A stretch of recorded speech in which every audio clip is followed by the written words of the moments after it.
ഞാനിവിടെ ഒരു പോസ്റ്റ് വയ്ക്കാം. കോൺഗ്രസിൽ ആശങ്ക, രാഹുൽ മാങ്കൂട്ടം സ്വതന്ത്രനായി പാലക്കാട് മത്സരിച്ചേക്കും. പാലക്കാട് രാഹുൽ മാങ്കൂട്ടം സ്വതന്ത്രനായിട്ട് നിന്ന് കഴിഞ്ഞാൽ വൻ ഭൂരിപക്ഷത്തോടു കൂടി രാഹുൽ മാങ്കൂട്ടത്തിനെ ജനങ്ങൾ ജയിപ്പിക്കും. അതിനകത്ത് യാതൊരു സംശയവുമില്ല. ഇപ്പോഴും ഒരു 100-80% ആളുകളും ആഗ്രഹിക്കുന്ന, അല്ലെങ്കിൽ ആളുകളും രാഹുൽ മാങ്കൂട്ടം എന്നൊരു വ്യക്തിയോട് പറയുന്ന കാര്യം എന്താണെന്ന് വെച്ച് കഴിഞ്ഞാൽ, സ്വതന്ത്രനായിട്ട് നിന്ന് മത്സരിക്കാനാണ്. ഈ ഒരു പ്രസ്ഥാനത്തിൽ നിന്ന്, ഈ ഒരു പ്രസ്ഥാനം എന്ന് പറഞ്ഞാൽ ഈ ഒരു പ്രസ്ഥാനത്തിൽ ഇനി കെട്ടിപ്പിടിച്ച് കിടക്കേണ്ട കാര്യമില്ല. ആ ഒരു പ്രസ്ഥാനം ഇല്ല കറിയിലിടുന്ന ഒരു കറിവേപ്പില പോലെയാണ് പുള്ളിയെ വലിച്ചെറിഞ്ഞ് കളഞ്ഞത്. അപ്പം ഈ ഒരു പ്രസ്ഥാനത്തിനെ പിന്നെ കെട്ടിപ്പിടിച്ചുകൊണ്ടിരിക്കേണ്ട കാര്യമില്ല. ആ ഒരു പ്രസ്ഥാനത്തിൽ നിന്ന് പുറത്തിറങ്ങി സ്വതന്ത്രനായിട്ട് നിൽക്കണം. അതാണ് വേണ്ടുന്നത്. ഇനി എങ്ങനെ സ്വതന്ത്രനായിട്ട് എവിടെ നിന്നാലും ഭൂരിപക്ഷത്തോടു കൂടി ജയിച്ചു വരാൻ രാഹുൽ മാങ്കൂട്ടം എന്നൊരു വ്യക്തിക്ക് സാധിക്കും. കാരണം അത്രമാത്രം ജനങ്ങളുടെ പിന്തുണ, ജനങ്ങൾ മനസ്സിലാക്കിയ ഒരു വ്യക്തിയാണ് രാഹുൽ മാങ്കൂട്ടം. അപ്പോൾ രാഹുൽ മാങ്കൂട്ടത്തിൻ്റെ ഈ ഒരു തിരിച്ചുവരവ് ആഗ്രഹിക്കുന്നവരൊക്കെ ഒന്ന് വീഡിയോ, എത്ര ആളുകൾ രാഹുൽ മാങ്കൂട്ടം സ്വതന്ത്രനായിട്ട് മത്സരിക്കണം എന്ന് ആഗ്രഹിക്കുന്നുണ്ടെന്ന് അറിയാനാണ്. ഒന്ന് വീഡിയോ ലൈക്ക് ചെയ്തേരെ. അതുപോലെ നിങ്ങളെല്ലാവരെയും അഭിപ്രായം ഒന്ന് കമൻറ്റ് ചെയ്തേക്കണേ. അതുപോലെ ചാനൽ ആദ്യമായിട്ടാണ് വീഡിയോ കാണുന്നവരുണ്ടെങ്കിൽ ഉറപ്പായിട്ട് എല്ലാവരും ഒന്ന് ചാനൽ സബ്സ്ക്രൈബ് ചെയ്ത് വെച്ചേരെ, രാഹുൽ മാങ്കൂട്ടത്തിനെ പിന്തുണയ്ക്കുന്ന ആളുകളെല്ലാം. അതുപോലെ ആദ്യമായിട്ട് ചാനൽ കാണുന്നവരും കൂടെ ഒന്ന് സബ് ചെയ്ത് വെച്ചേരെ. ഇനിയും ഒരുപാട് വിഷയങ്ങൾ ഇതുപോലെ രാഹുൽ മാങ്കൂട്ടവുമായിട്ട് ബന്ധപ്പെട്ട് ചർച്ച ചെയ്യാനുണ്ട്. അപ്പോൾ എല്ലാവരും ഒന്ന് സപ്പോർട്ട് ചെയ്യണേ. അപ്പം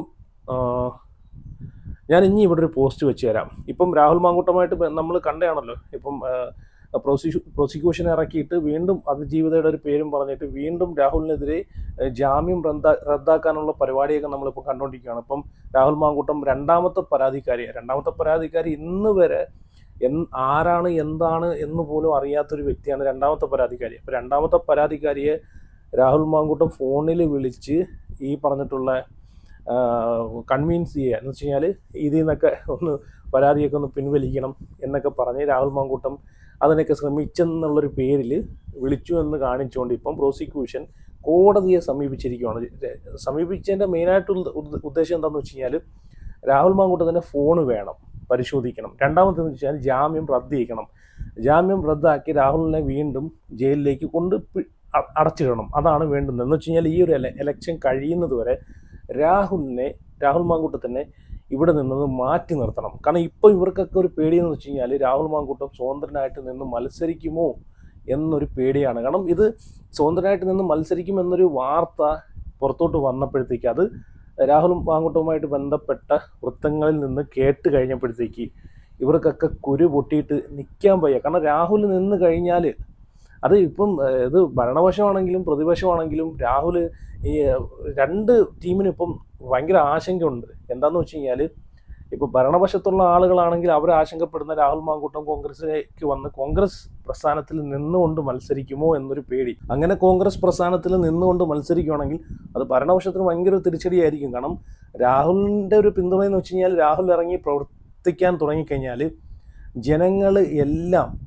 ജനങ്ങളെല്ലാം കാരണം ഈ ഒരു ഭരണപക്ഷത്തിന് എതിരെ ആവും, ഭരണപക്ഷത്തിന് വോട്ട് കുറയും, ജനങ്ങളെല്ലാം ഈ ഒരു രാഹുൽ മാങ്കൂട്ടം എന്നൊരു വ്യക്തിയെ, രാഹുൽ നിൽക്കുന്ന പ്രസ്ഥാനത്തിനെ സപ്പോർട്ട് ചെയ്യുമെന്ന് നല്ല ബോധ്യം ഈ ഭരണപക്ഷത്തിനുണ്ട്. അതുകൊണ്ട് ഭരണപക്ഷവും ഇതിലൊരു കളി കളിക്കുന്നുണ്ട്. പിന്നെ പ്രതിപക്ഷത്തേക്ക് വന്നു കഴിഞ്ഞാൽ പ്രതിപക്ഷത്തിൻ്റെ പേടി എന്ന് വെച്ച് കഴിഞ്ഞാൽ, രാഹുൽ മാങ്കൂട്ടം തിരിച്ചിഞ്ഞി പാർട്ടിയിലേക്ക് വിളിച്ചു കഴിഞ്ഞാൽ വരുമോ എന്നൊരു പേടി ഈ പ്രതിപക്ഷത്തിനുണ്ട്, ഈ കോൺഗ്രസ് പ്രസ്ഥാനത്തിനുണ്ട്. നേരെ മറിച്ച് അങ്ങനെ അതല്ലാതെ രാഹുൽ മാങ്കൂട്ടം സ്വതന്ത്രനായിട്ട് നിന്ന് മത്സരിച്ച് കഴിഞ്ഞാൽ അത് ഞങ്ങൾക്കൊരു നാണക്കേടാണ്. അല്ലെങ്കിൽ ഒരു കോൺഗ്രസ് പ്രസ്ഥാനത്തിന് അത് ഭയങ്കര ഒരു അടിയാണ്. രാഹുൽ വേറെ ഒരു പാർട്ടി ഉണ്ടാക്കി പോകുമോ, രാഹുൽ ഭൂരിപക്ഷം വോട്ട് നേടി വേറൊരു പാർട്ടിയിലേക്ക്, ഇനി ഈ പറഞ്ഞിട്ടുള്ള ഭരണപക്ഷത്തേക്കോ അല്ലെങ്കിൽ BJP-യിലേക്കോ പോകുമോ എന്നുള്ളൊരു ഭയം ഈ കോൺഗ്രസ് പ്രസ്ഥാനത്തിനുമുണ്ട്. അതുകൊണ്ട് രാഹുൽ എന്നൊരു വ്യക്തിയെ ഈ പറഞ്ഞ പോലെ രാഷ്ട്രീയത്തിൽ നിന്ന് തന്നെ തുളച്ചു നീക്കാനെ കൊണ്ട് ഈ രണ്ട് പ്രസ്ഥാനങ്ങളും നല്ല രീതിയിൽ പരിശ്രമിക്കുന്നുണ്ട്. അപ്പം അതാണ് ഇപ്പം രാഹുൽ മാങ്കൂട്ടം സ്വതന്ത്രനായിട്ട് നിൽക്കുമെന്ന് അറിഞ്ഞപ്പോഴത്തേക്ക് വീണ്ടും ഈ ഒരു പരാതിക്കാരി ഇറക്കി പ്രോസിക്യൂഷൻ കോടതിയെ സമീപിക്കുന്നതായിട്ട് നമ്മളൊരു കള്ള വാർത്ത ഇപ്പോൾ കണ്ടുകൊണ്ടിരിക്കുന്നത്. രാഹുലിനെ ഇന്ന് 28-ാം തീയതി ആയിട്ടുള്ള ഇന്ന് 28ആണല്ലോ, ഇന്ന് കോടതിയിൽ രാഹുൽ മാങ്കൂട്ടത്തിനോട് ഹാജരാവാൻ പറഞ്ഞേക്കുവാണ്. കാരണം ഈ പരാതിക്കാരിയെ ഈ അതിജീവിത എന്ന് പറയുന്ന ഈ പരാതിക്കാരിയെ വിളിച്ചിട്ടുണ്ടോ ഇല്ലയോ എന്ന് ചെക്ക് ചെയ്യാനെ കൊണ്ട്. അപ്പോൾ ഇവർക്കൊക്കെ രാഹുൽ മാങ്കൂട്ടത്തിൻ്റെ ഫോൺ വേണം. ഫോൺ കിട്ടിക്കഴിഞ്ഞാൽ മാത്രമേ ഈ രാഹുൽ മാങ്കൂട്ടത്തിൻ്റെ ഫോണിലുള്ള കാര്യങ്ങളെല്ലാം എടുത്ത് രാഹുലിന് അനുകൂലമായിട്ടുള്ള തെളിവും കാര്യങ്ങളെല്ലാം ഈ ഫോണിൽ കിടപ്പുണ്ട്. അത് രാഹുൽ പറഞ്ഞിട്ടുമുണ്ട്. കാരണം എൻ്റെ കയ്യിൽ എല്ലാ തെളിവും കാര്യങ്ങളും ഈ ഫോണിനകത്തുണ്ട്. ആരെ വേണമെങ്കിലും എപ്പം വേണമെങ്കിലും കാണിക്കാം. പക്ഷേ അത് ഇപ്പോൾ എസ് ഐ ടി തന്നെ രാഹുൽ മാങ്കൂട്ടത്തിൻ്റെ ഫോൺ ചോദിച്ചു, രാഹുൽ മാങ്കൂട്ടത്തിന് കൊടുത്തില്ല, ഫോൺ കൊടുക്കാൻ തയ്യാറായില്ല എന്നൊക്കെയാണ് SIT പറയുന്നത്. പക്ഷേ രാഹുൽ അപ്പോഴും പറയുന്നത് എൻ്റെ മുമ്പിൽ വെച്ച്, ഞാൻ ലോക്ക് അഴിച്ച് തന്ന് എൻ്റെ മുമ്പിൽ വെച്ച് നിങ്ങൾക്ക് എങ്ങനെ വേണമെങ്കിലും ഫോൺ പരിശോധിക്കാം, എന്ത് തെളിവ് വേണമെങ്കിലും നിങ്ങളെ കാണിക്കാം എന്നൊക്കെ രാഹുൽ പറയുന്നുണ്ട്. പക്ഷേ SITക്ക് വേണ്ടതെന്ന് വെച്ച് കഴിഞ്ഞാൽ ഫോണ് SITയുടെ മുമ്പിൽ രാഹുൽ ഹാൻഡ് ഓവർ ചെയ്തിട്ട് രാഹുൽ വീട്ടിൽ പോകണം. അതാണ് SITക്ക് വേണ്ടത്. അങ്ങനെ ഫോൺ ഹാൻഡ് ഓവർ ചെയ്ത് വെച്ചിട്ട് പോയി കഴിയുമ്പം രാഹുലിന് അനുകൂലമായിട്ടുള്ള ഈ പരാതിക്കാരികൾ എന്ന് പറയുന്ന അവരുടെ ഭാഗത്തു നിന്നുള്ള സ്ക്രീൻഷോട്ടുകളും കാര്യങ്ങളും എല്ലാം രാഹുലിൻ്റെ ഫോണിൽ അവർ പറഞ്ഞിട്ടുള്ളതും ഈ പറഞ്ഞിട്ടുള്ള സൗഹൃദ സംഭാഷണങ്ങൾ നടത്തിയിട്ടുള്ള കാര്യങ്ങളെല്ലാം തെളിവ് ഉൾപ്പെടെ അതിനകത്ത് കിടക്കുവാണ്. അപ്പോൾ അതെല്ലാം വെച്ച് എഡിറ്റ് ചെയ്ത് രാഹുൽ മാങ്കൂട്ടത്തിൻ്റെ തെളിവുകൾ, പുള്ളിക്ക് അനുകൂലമായിട്ട് നിൽക്കുന്ന കാര്യങ്ങളെല്ലാം ഡിലീറ്റ് ചെയ്ത് ഫോട്ടോ എഡിറ്റ് ചെയ്ത് രാഹുലിനെ മോശക്കാരനാക്കുന്ന രീതിയിൽ, അല്ലെങ്കിൽ കുറച്ചും കൂടെ രാഹുലിനെ ഈ കുറ്റക്കാരനാക്കുന്ന രീതിയിലൊക്കെ അവർക്ക് അത് ക്രിയേറ്റ് ചെയ്തെടുക്കാം. അപ്പം അതുകൊണ്ടാണ് പുള്ളി ഫോൺ കൊടുക്കാത്തത്. അപ്പം ഇതേത് കൊച്ചു കുഞ്ഞിനും മനസ്സിലാക്കാം. അപ്പം ഇത്രയും ബുദ്ധിയുള്ള രാഹുൽ ഈ പുറത്തിറങ്ങിയതിന് ശേഷം, അതും കോടതിയുടെ നിബന്ധന ഉണ്ടായിരുന്നു. കാരണം പുറത്തിറങ്ങിയതിന് ശേഷം അത് നിങ്ങൾ നോക്കിയാണ്, അതിനകത്ത് പിടിച്ചുകൊണ്ടാണ് ഇപ്പോൾ അടുത്ത കളി. കോടതി പറഞ്ഞേക്കുന്നത് എന്താണ്? കോടതി ജാമ്യം കൊടുക്കുന്ന കാര്യം തന്നെ രാഹുൽ മാങ്കൂട്ടത്തിനോട് പറഞ്ഞേക്കുന്ന കാര്യം എന്താണ്? പുറത്തിറങ്ങിയതിന് ശേഷം ഈ അതിജീവിതയെ ബന്ധപ്പെടാനോ അല്ലെങ്കിൽ ഈ ഒത്തുതീർപ്പിന് ശ്രമിക്കാനോ ഇതിനൊന്നും മുതിരരുത് എന്നാണ് കോടതി പറഞ്ഞേക്കുന്നത്. അതിൽ പിടിച്ചുകൊണ്ടാണ് ഇപ്പം പുതിയൊരു ഐഡിയ ഇറക്കിയേക്കുന്നത്. രാഹുൽ പരാതിക്കാരിയെ ബന്ധപ്പെടാൻ ശ്രമിച്ചു, വാട്സാപ്പ് കോളിൽ ബന്ധപ്പെടാൻ ശ്രമിച്ചു. അങ്ങനെയാണെങ്കിൽ അത് ഇത്രയും സ്ക്രീൻഷോട്ടും കാര്യങ്ങളും, പരാതിക്കാരിയുടെ വോയിസും സ്ക്രീൻഷോട്ടും മെസ്സേജും കാര്യങ്ങളെല്ലാം പുറത്തു വിട്ടു. അങ്ങനെയാണെങ്കിൽ അതും കൂടെ ഒന്ന് പുറത്ത് വിട്ടേ നമ്മൾ ജനങ്ങളൊന്ന് കാണട്ടെ, രാഹുൽ മാങ്കൂട്ടം വിളിക്കാൻ ശ്രമിച്ചോ ഇല്ലയോ എന്നൊക്കെ. പിന്നെ സ്ക്രീൻഷോട്ട് എന്ന് പറഞ്ഞു കഴിഞ്ഞാൽ ആർക്ക് വേണമെങ്കിലും എന്ത് സ്ക്രീൻഷോട്ട് വേണമെങ്കിലും ഉണ്ടാക്കാം. ഇനിയിപ്പം പ്രമുഖരായിട്ടുള്ള സെലിബ്രിറ്റികൾ അല്ലെങ്കിൽ രാഷ്ട്രീയ നേതാക്കൾ ഒരു ഫോട്ടോയും ഒരു പേരും വെച്ചിട്ട് ഒരു കോൾ അങ്ങോട്ട് വിളിക്കുന്നതായിട്ട് കാണിക്കുക, അല്ലെങ്കിൽ ഒരു മെസ്സേജ് ഇടുന്നതായിട്ട് കാണിക്കുകയും ആർക്ക് വേണമെങ്കിലും ഇന്നത്തെ കാലത്ത് AI വെച്ചും അല്ലാതെയൊക്കെ ഇതിന് AI വേണമെന്നില്ല. നമുക്ക് തന്നെ ഒരു മൊബൈൽ അങ്ങോട്ടും ഇങ്ങോട്ടും അപ്പുറം ഇപ്പുറം ഇരുന്നിട്ട് ഒരു നമ്പർ സേവ് ചെയ്തിട്ട് പേരും സേവ് ചെയ്തിട്ട് അങ്ങോട്ടും ഇങ്ങോട്ടും ഒരു അയച്ച് അല്ലെങ്കിൽ ഒരു കോൾ ചെയ്ത് അത് സ്ക്രീൻഷോട്ട് എടുത്ത് അത് ഫോട്ടോ എടുത്ത് കാണിക്കാന്നേ ഉള്ളൂ അല്ലേ? അങ്ങനെ ഒരു കാലത്താണ് ഇപ്പം നമ്മളൊക്കെ ജീവിച്ചുകൊണ്ടിരിക്കുന്നത്. അപ്പോൾ അങ്ങനെ പരാതിക്കാരിയെ രാഹുൽ മാങ്കൂട്ടം ബന്ധപ്പെടാൻ ശ്രമിച്ചു, ഒത്തുതീർപ്പിനൊക്കെ ശ്രമിച്ചു എന്ന് പറഞ്ഞുകൊണ്ടാണ് ഇപ്പം പ്രോസിക്യൂഷൻ രംഗത്ത് വരുന്നത്. അപ്പോൾ ഇതൊക്കെ എന്തിൻ്റെയൊക്കെ അടിസ്ഥാനത്തിലാണെന്ന് വെച്ച് കഴിഞ്ഞാൽ അറിയാനും കഴിക്കുന്ന ജനങ്ങൾക്ക് മനസ്സിലാക്കാവുന്നേ ഉള്ളൂ. ഇപ്പോൾ രാഹുൽ മാങ്കൂട്ടം സ്വതന്ത്രനായിട്ട് നിന്ന് മത്സരിക്കും എന്ന് നല്ല പേടിയുള്ളതുകൊണ്ടാണ് വീണ്ടും പുള്ളിക്കെതിരെ ഇങ്ങനെ ഒരു കുറേ കള്ളപ്പരാതികളുമായിട്ട് ഉടായ്പകളുമായിട്ട് ഇവരൊക്കെ മുമ്പോട്ട് വരുന്നത്. ഇനി ഞാനിവിടെ ഒരു പോസ്റ്റ് വായിക്കാം. ബിനീഷ് എന്ന് പറയുന്നത് ബിനീഷ് നഗലിക്കാവ് പുള്ളിയുടെ സ്ഥലപ്പേരാണെന്ന് തോന്നുന്നു കേട്ടോ. ബിനീഷ്, ഓക്കെ, ബിനീഷ് മതി. നിന്നെ കൂടുതൽ നിന്നെ ഞാൻ പ്രശംസിക്കുന്നില്ല. കാരണം നീ ഇവിടെ എഴുതി വെച്ചേക്കുന്ന പോസ്റ്റ് അങ്ങേയറ്റത്തെ തൊട്ടിത്തരവെന്നൊക്കെ പറയും. തെണ്ടിത്തരവല്ല, തൊട്ടിത്തരവെന്ന് പറയില്ല, ആ രീതിയിലുള്ളൊരു പോസ്റ്റാണ് നീ ഇട്ടേക്കുന്നത്.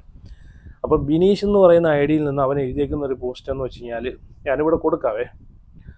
ഒരു പണിയും കൂലിയും ഇല്ലാത്ത രാഹുൽ മാങ്കൂട്ടത്തിന് 15 ലക്ഷത്തിൻ്റെയൊക്കെ ആഡംബര വാഹനം. ഒരു പണിയും കൂലിയും ഇല്ലാത്ത രാഹുൽ മാങ്കൂട്ടത്തിന് ഒരു പണിയും കൂലിയും ഇല്ലെന്ന് പറയുമ്പോഴത്തേക്ക് ശ്രദ്ധിച്ചോണം, പുള്ളി യൂത്ത് കോൺഗ്രസിൻ്റെ പ്രസിഡന്റ് ആയിരുന്നു. അത് കഴിഞ്ഞതിന് ശേഷം MLA ആയിരുന്നു. MLA-മാരായിട്ടിരിക്കുന്ന ആളുകളും മന്ത്രിമാരായിട്ടിരിക്കുന്ന ആളുകളും, എന്തിനു പറയുന്നത്, നമ്മുടെ നാട്ടിൽ ഈ പറഞ്ഞിട്ടുള്ള തുക്കടാങ്കട വാർഡ് മെമ്പറായിട്ടിരിക്കുന്ന ആളുകൾക്ക് വരെ ഗവൺമെൻറ് ശമ്പളം കൊടുക്കുന്നു. അതാദ്യം മനസ്സിലാക്കട ബിനീഷ് മണ്ട പൊട്ട.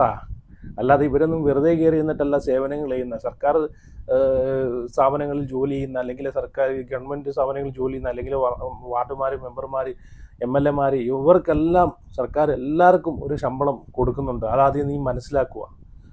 അവൻ എഴുതി വെച്ചേക്കുന്നതെന്ന് വെച്ച് കഴിഞ്ഞാൽ ഒരു പണിയും കൂലിയും ഇല്ലാത്ത രാഹുൽ മാങ്കൂട്ടത്തിന് 15 ലക്ഷത്തിൻ്റെയൊക്കെ ആഡംബര വാഹനമോ, പ്രസിഡന്റ് ആയത് പോലും വ്യാജ ID കാർഡുകൾ ഉപയോഗിച്ച്, വ്യാജ ID കാർഡും അതുപോലെ IAS കാർഡൊക്കെ അച്ചടിച്ചിറക്കി ഉണ്ടാക്കിക്കൊണ്ട് ജനങ്ങളെ പറ്റിച്ചത് ആരാണെന്ന് ഇവിടെ കേരളത്തിലെ ജനങ്ങൾക്ക് ഒരു കൊച്ചു കുഞ്ഞിന് ഇപ്പോൾ എല്ലാവർക്കും അറിയാവുന്നതാണ്, നമ്മൾ IAS കാരിയാണെന്ന്. എന്നിട്ട് നയിച്ചു തിന്നുന്ന നാട്ടാരുടെ വീടും പറമ്പും അളക്കാൻ നടക്കുന്ന പണിയും കുണുവാവയ്ക്ക് ഇത്രയും തൊലിക്കെട്ടി എവിടെ നിന്നാണോ? എടാ കിഴങ്ങ, നീ ഇപ്പം പറഞ്ഞല്ലോ 15 ലക്ഷം രൂപയുടെ വണ്ടിയെന്ന്. പുള്ളിയുടെ കയ്യിൽ ഒരു കിയയുടെ ഒരു 15 ലക്ഷം രൂപയുടെ ഒരു വണ്ടിയുണ്ട്. ഇന്ന് ഒരു ആൾട്ടോ കാർ എടുക്കണമെങ്കിൽ തന്നെ ഇന്നത്തെ ഒരു സാഹചര്യം വെച്ചിട്ട് തന്നെ അതിന് കൊടുക്കണം ഒരു 6 ലക്ഷം 7 ലക്ഷം രൂപ, ആണോ ഇല്ലയോ? അതിൽ നിന്നും കുറച്ചും കൂടെ ഒന്ന് അപ്ഗ്രേഡ് ചെയ്യണമെങ്കിൽ ഒരു സ്വിഫ്റ്റ് എടുക്കണമെങ്കിൽ ഇന്ന് 10 ലക്ഷം രൂപ അടുപ്പിച്ച് ഒരു സ്വിഫ്റ്റിന് തന്നെ കൊടുക്കണം. പിന്നെയാണോടാ ഈ 15 ലക്ഷം രൂപയുടെ ഒരു വണ്ടി? കോടികൾ കള്ളപ്പണം വെട്ടിച്ച്, നികുതി വെട്ടിച്ച് കോടികൾ മുടക്കി വിറ്റ് വണ്ടി മേടിക്കുന്ന എത്രയോ ആളുകളുണ്ട്. ആദ്യം ഒരു കാര്യം മനസ്സിലാക്കുക, ഒരാളെ കൂടുമ്പോൾ പാരമ്പര്യമായിട്ട് അയാൾക്ക് ചിലപ്പോൾ സ്വത്തുക്കൾ കാണും, അല്ല അയാൾക്ക് ചിലപ്പം ബിസിനസ്സുകൾ കാണും, അങ്ങനെ ഒരുപാട്. അല്ലാതെ ജോലിയും കൂലിയും ഇല്ലെന്ന് പറഞ്ഞിട്ടൊന്നും ഒരു കാര്യമില്ല. ജോലിയും കൂലിയും ഇല്ലാതെ നടക്കുന്നതെന്ന് പറഞ്ഞിട്ട് പാരമ്പര്യമായിട്ട് അയാൾക്ക് പൈസ ഇല്ല അല്ലെങ്കിൽ സ്വത്തുക്കളില്ല, ബിസിനസ്സുകളില്ലെന്നൊന്നും പറയാൻ പറ്റത്തില്ലല്ലോ. ഇപ്പോൾ പുള്ളി ഇവിടെ 15 ലക്ഷം രൂപയുടെ വണ്ടി മേടിച്ചതാണ് ഇവിടെ ഇവനിക്ക് ഏറ്റവും കൂടുതൽ ഈ ഒരു ചൊറിക്കമൻ്റ് ഇടാൻ പറ്റിയ ഒരു ചിന്താഗതി വന്നതെന്ന് വേണമെങ്കിൽ പറയാം.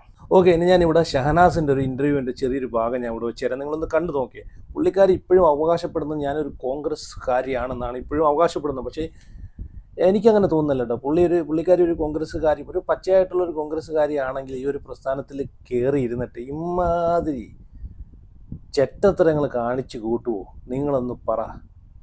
ഒരു കോൺഗ്രസ്സുകാരി അല്ലെങ്കിൽ ഒരു കോൺഗ്രസ്സുകാരനാണെന്ന് പറയുന്ന ആളുകൾ ഇതുപോലെയുള്ള തെണ്ടിത്തരങ്ങളൊന്നും ഈ ഒരു പ്രസ്ഥാനത്തിൽ നിന്ന് ഇന്ന് വരെ എൻ്റെ അറിവിൽ ഞാൻ കണ്ടിട്ടില്ല. ഇതുപോലൊരു സംഭവം അല്ലെങ്കിൽ ഒരു ക്രിമി ഈ പ്രസ്ഥാനത്തിലിരുന്ന് ഇതുപോലെയൊക്കെ കാണിച്ചു കൂട്ടുന്നത് ഞാൻ കണ്ടിട്ടില്ല. ഗണേഷ് കുമാർ പോലും ഇത്രയും കാണിച്ചിട്ടില്ല. പുള്ളി മാന്യമായിട്ടാണ് മറുകണ്ഠം ചാടി പോയിട്ടുള്ളത് അല്ലേ.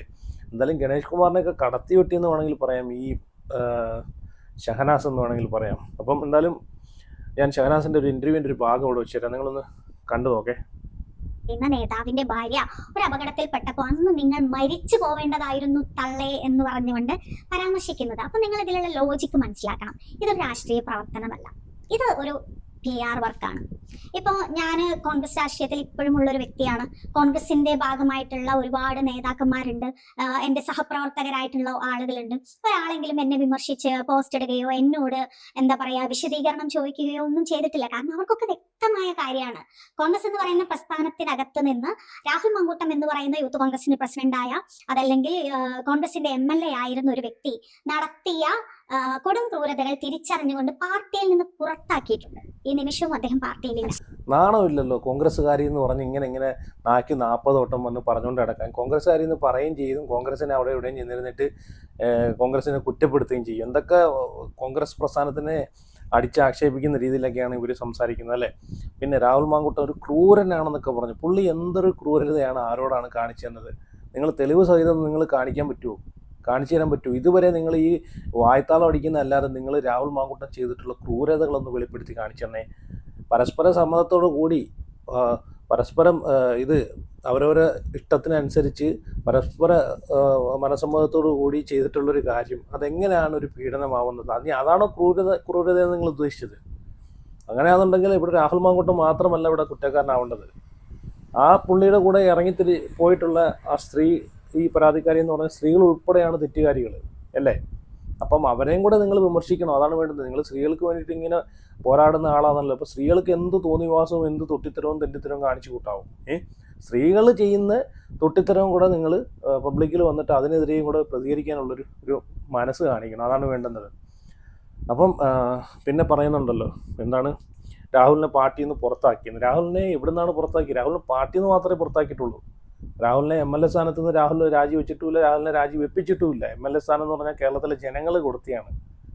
അത് രാജിവെക്കണമെങ്കിൽ അത് കോടതി പറയണം. എന്തുകൊണ്ട് ഇത്രയും രാഹുൽ കുറ്റക്കാരനാണെങ്കിൽ എന്തുകൊണ്ട് ഇതുവരെ ഇത്രയും ആയിട്ട് പോലും കോടതി രാഹുൽ മാങ്കൂട്ടത്തിലൂടെ MLA സ്ഥാനം രാജിവെക്കാൻ പറഞ്ഞില്ല? അതിൽ നിന്ന് നിങ്ങൾക്ക് മനസ്സിലാക്കാവുന്നേ ഉള്ളൂ ഇവിടെ രാഹുൽ മാങ്കൂട്ടം തെറ്റുകാരനല്ല, നിരപരാധിയാണെന്ന്. ഇത് രാഹുലിനെ പെടുത്താൻ അല്ലെങ്കിൽ രാഹുലിനെ രാഷ്ട്രീയത്തിൽ നിന്ന് തന്നെ ഇല്ലായ്മ ചെയ്യാൻ വേണ്ടിയിട്ട് കളിച്ച കളിയാണെന്ന് കോടതിക്ക് വരെ ബോധ്യപ്പെട്ടുകൊണ്ട് മാത്രമാണ്. അല്ലെങ്കിൽ കോടതി എന്തുകൊണ്ട് MLA സ്ഥാനത്ത് നിന്ന് രാജിവെക്കാൻ പറഞ്ഞില്ല? ആദ്യം കോടതി അത് പറഞ്ഞതന്നെ, MLA സ്ഥാനം രാജിവെച്ചതിന് ശേഷം ഇത് സംസാരിക്കാമെന്ന് രാഹുൽ മാങ്കൂട്ടത്തിൻ്റെ അഡ്വക്കേറ്റിനോട് സംസാരിച്ചേനെ. പക്ഷേ എന്തുകൊണ്ട് അതൊന്നും പറഞ്ഞില്ല? രാഹുൽ തെറ്റുകാരനല്ലെന്ന് കോടതിക്ക് വരെ അറിയാം. ഇപ്പം റീസെൻ്റായിട്ട് കോടതിയിൽ തന്നെ നമ്മൾ കേട്ടതാണ്, സുപ്രീം കോടതി എന്താണ് പറഞ്ഞത്? ഉഭയകക്ഷി സമ്മതപ്രകാരം ഇങ്ങനെയൊക്കെ ചെയ്യുന്നത് ഒരാൾ മാത്രം കുറ്റക്കാരാക്കേണ്ട കാര്യമുണ്ടോ? രണ്ടുപേരും കൂടെ പരസ്പര സമ്മതത്തോടു കൂടി ചെയ്യുന്ന ഈ കാര്യങ്ങളിൽ രണ്ടുപേരും തെറ്റുകാരാണെങ്കിൽ രണ്ടുപേരും തെറ്റുകാരാണ്. അപ്പം ഇതാണ് ഷഹനാസ് ഇപ്പോഴും അവിടെ ഇവിടെയൊക്കെ ഇരുന്നിട്ട് ഞാനൊരു കോൺഗ്രസ്സുകാരിയാണ്, ഞാൻ ഇന്ദിരാഗാന്ധിയുടെ ഞാനൊരു പിൻഗാമിയാണെന്നൊക്കെ പറഞ്ഞിട്ട് അവിടെ ഇവിടെയും പോയിരുന്നിട്ട് ഇവർ തന്നെ സത്യം പറഞ്ഞാൽ ഇവർ തന്നെ ഈ ഒരു കോൺഗ്രസ് പ്രസ്ഥാനത്തിനെ ഒരു സൈബറിടം ആക്കി ഇവർ തന്നെ മാറ്റി എന്ന് വേണമെങ്കിൽ പറയാം അല്ലേ. ഈ കോൺഗ്രസ് പ്രസ്ഥാനം ഒരു സൈബർ പ്രസ്ഥാനമാണെന്നാണ് ഇപ്പോൾ ഇവർ പറഞ്ഞുകൊണ്ടാക്കുന്നത് ഇതൊക്കെ. അപ്പോൾ എന്തായാലും നിങ്ങളെല്ലാവരും അഭിപ്രായം ഉറപ്പായിട്ട് കമൻറ്റ് ചെയ്യണേ. അതുപോലെ രാഹുലിനെ പിന്തുണയ്ക്കുന്ന ആളുകളെല്ലാം ചാനലൊന്ന് സബ്സ്ക്രൈബ് ചെയ്ത് വെച്ചേരെ. രാഹുലിൻ്റെ തിരിച്ചുവരവ് ആഗ്രഹിക്കുന്ന ആളുകൾ, തിരിച്ചുവരവെന്ന് പറഞ്ഞാൽ ഈ സ്വതന്ത്രനായിട്ട് നിന്ന് കയറി വരണമെന്ന് ആഗ്രഹിക്കുന്ന, കാരണം ഞാൻ ഒരിക്കലും ഞാൻ പറയത്തില്ല കോൺഗ്രസ് പ്രസ്ഥാനത്തിലേക്ക് തിരിച്ചു വരണമെന്ന്. കാരണം ഈ ഒരു പ്രസ്ഥാനം, കാരണം ആ ഒരു പ്രസ്ഥാനത്തിനോടുള്ളൊരു ഇതെനിക്ക് പോയി. കാരണം ഈ ഒരു പ്രസ്ഥാനത്തിനെ ട്രസ്റ്റ് ചെയ്യാൻ പറ്റത്തില്ല. ഇപ്പം തന്നെ കണ്ടെത്തില്ലേ, സ്വന്തം പ്രസ്ഥാനത്തിലുള്ള ഒരു വ്യക്തിക്ക്, ഒരു എം എൽ എക്ക് ഇങ്ങനെ ഒരു അനുഭവമാണെങ്കിൽ സാധാരണക്കാരായിട്ടുള്ള ജനങ്ങൾ ഈ ഒരു പ്രസ്ഥാനത്തിനെ വിശ്വസിച്ച് ഈ ഒരു പ്രസ്ഥാനത്തിന് വോട്ട് കൊടുത്ത് ഈ ഒരു പ്രസ്ഥാനത്തിനെ ഭരണത്തിലേക്ക് കൊണ്ടുവരുന്ന സാധാരണക്കാരുടെ ഒരു ആവശ്യത്തിന് വേണ്ടിയിട്ട് ഈ ഒരു പ്രസ്ഥാനത്തിനെ സമീപിക്കുമ്പോഴത്തേക്ക് എന്തായിരിക്കും ഇവരുടെ മറുപടി, ഇവരുടെ ഭാഗത്തു നിന്നുള്ള പരിപാടി? ഒരു പ്രസ്ഥാനത്തിൽ നിന്ന് ചോരയും നീരും ചിലവാക്കിയ ഒരു പ്രസ്ഥാനത്തിന് വേണ്ടിയിട്ട് കഷ്ടപ്പെട്ട ഒരു വ്യക്തിയെ പോലും ഈ ഒരു എം എൽ എ, ഒരു സാധാരണക്കാർ ആൾ വോട്ട്, ആ ഒരു പ്രസ്ഥാനത്തിലെ എം എൽ എ, അതും റെക്കോർഡ് വിജയത്തോടു കൂടി പാലക്കാട് നിന്ന് മത്സരിച്ച് ജയിച്ചു വന്ന ഒരു എം എൽ എക്ക് ഇതാണ് ഈ ഒരു പ്രസ്ഥാനം കൊടുക്കുന്ന ഒരു സപ്പോർട്ടെങ്കിൽ സാധാരണക്കാരുടെ അവസ്ഥ പിന്നെ പറയേണ്ട കാര്യം വല്ലതും ഉണ്ടോ? എന്തായാലും നിങ്ങൾ അഭിപ്രായം ഉറപ്പായിട്ട് കമൻറ്റ് ചെയ്യുക.